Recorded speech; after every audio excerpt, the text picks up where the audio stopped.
There's a new King of Harlem, people. What's going on? It's Emmanuel for Altenor Media.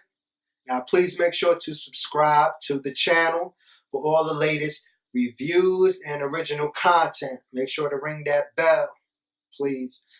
Anyway, I just finished watching season 2 of Luke Cage, and this was a great improvement upon season 1. This was much darker, I would say. And we got a lot of Alfre Woodard and Simone, who plays Misty. So this was a real good season. First of all, let me start on things that I really like. The villain, who was Bushmaster, I believe, he was a dope villain, because again, most villains, for them to be really interesting, they have to have some kind of tragedy, some kind of troubled past, or just have some qualities that make you feel sorry for them. And Bushmaster really had some of those qualities. You know, he was a victim as a child, and he's just motivated by revenge, and he wants to get even with Mariah and other people, which is just, that's the typical villain. So he was a real likable villain, and it was good that they incorporated the Jamaican Caribbean vibe into it. So that was pretty dope. So let's talk about Luke Cage himself. We know Luke is probably like the nicest person, the safest superhero ever. Like, Luke is just 100% pure, 100% good guy. He won't hurt anyone he doesn't have to. He's definitely not going to kill anyone under any circumstance. So we're starting off with that. But that deteriorates as the season goes on. He's increasingly frustrated with not being able to stop the crime and save Harlem. You know, every time he marks off an X, you know, another problem arises. So he kicks these dudes' ass, and someone else takes their place. So he knows that no matter how powerful he is, this man can't be stopped by fire, bomb, bullets. Even the Judas bullets are bouncing off of him now. And yet he still can't save Harlem. So he's increasingly frustrated with that throughout the season. And then with the return of his father, you know, just his issues with his dad, going back to when he was a kid, it's all festering inside of him. And at this point, slowly throughout the season, Luke slowly turns into what we would probably call a vigilante. He's really just turning dark. And it starts with he argues with Claire, who's worried about his dark turn, and he punches the wall, so he frightens her. So she walks out on him, you know, because Luke is just wilding right now. So she needed some time to think. So he loses her over his changing behavior, and then it really escalates when Luke basically goes to defend the woman whose boyfriend was beating on her and her son. And Luke beats him to a bloody pulp. He almost kills him. Yeah, I think it was Misty who stopped Luke from killing the dude. Luke, he was going to kill the dude.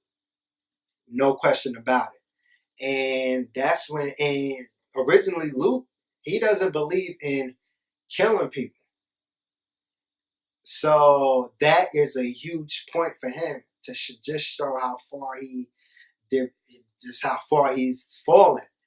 And another piece of evidence of that is when he was talking to Shades, was when he told Shades, if you ever come in the barbershop again without being invited and without me being here, I'll kill you myself. And now Shades tells him, you know, you're not polite anymore. That's how it starts. So the season just shows Luke's, he's getting darker and darker. He's not so optimistic. And then it reaches a point where he still has a vendetta against Mariah. He's trying to get her off the street. Then he has Bushmaster. He's fighting.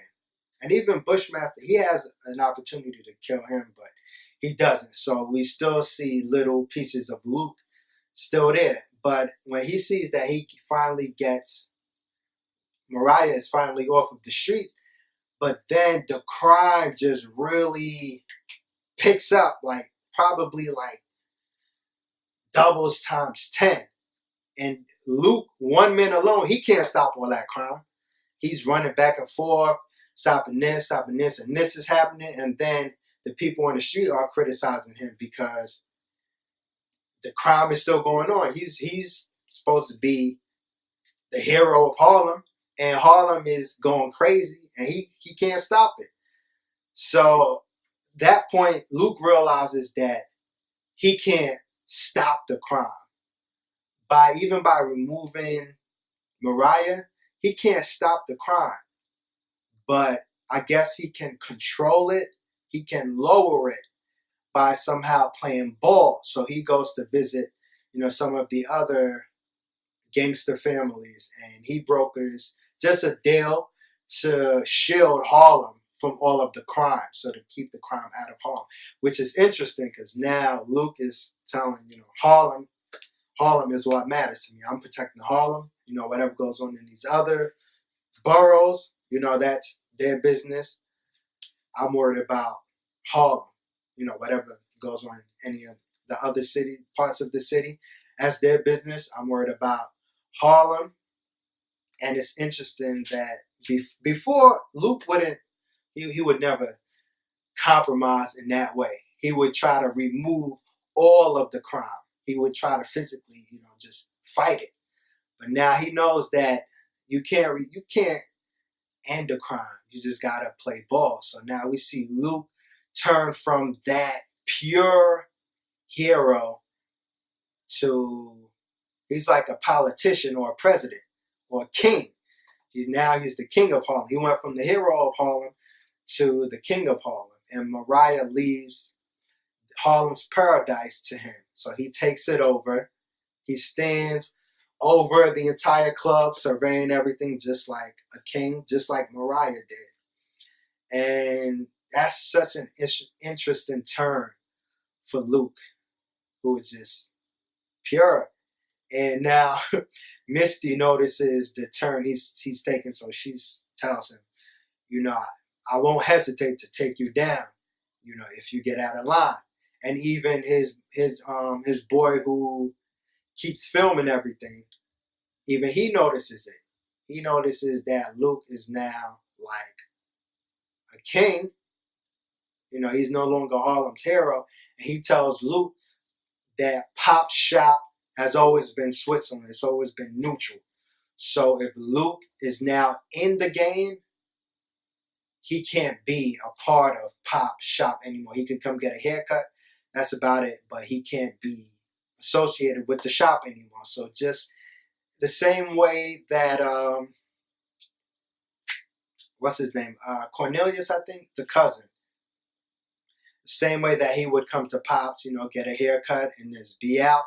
That's the same way that Luke is now associated with Pop. So people around him are noticing that Luke is on some other ish now.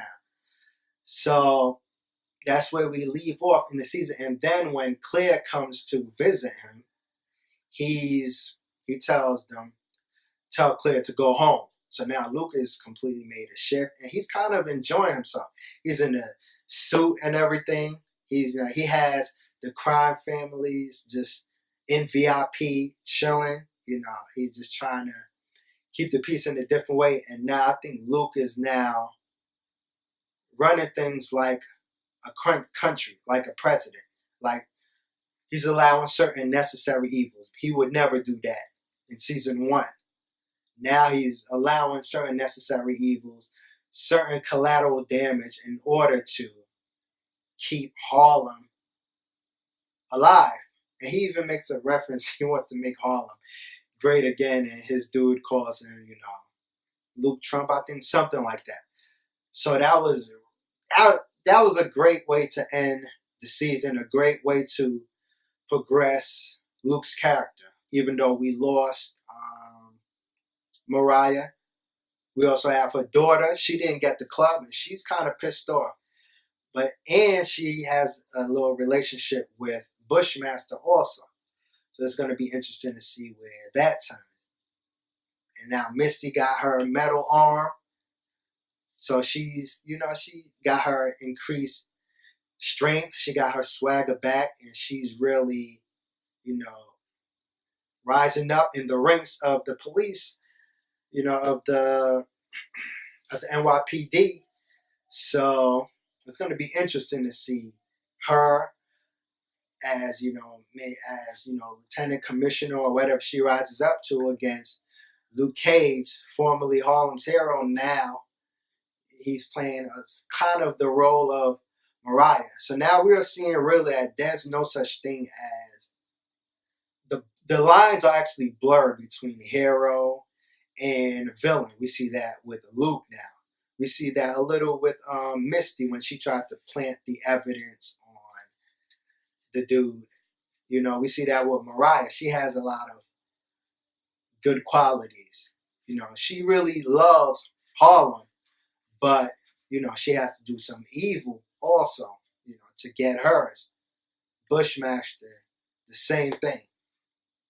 So it's really interesting to see that there isn't really a clear right or wrong, a clear way to do this thing. And Luke has been pushed to now playing the game that he tried to so hard to completely wipe out in season 1. He fought Mariah so hard with it also. And now he's falling into it. So season 3 is set up perfectly. This should be really dope. So anyway, I thought it was a great season. There's still a lot. They still have some work to do with the respectability politics with it. Because all we see is just what the black people are doing to the community. We don't really focus on racism with it, or how institutional racism impacts all of these things. They don't do enough to address that. Even the police, they don't do enough they don't illustrate anything, as far as corruption within police and corrupt policing. They don't really do enough with that, which they can improve on that. But overall, I thought it was a great season, and I'm looking forward to season 3. Crazy, especially with Luke's new change. That's really, if Luke Cage can go this way, then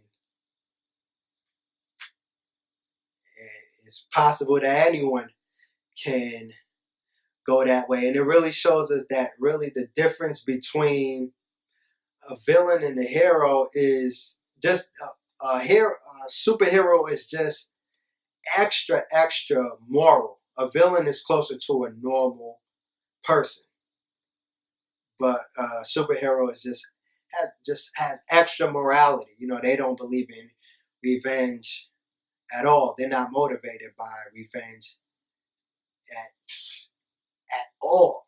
And in his prayer, Luke's dad kind of, addressed that,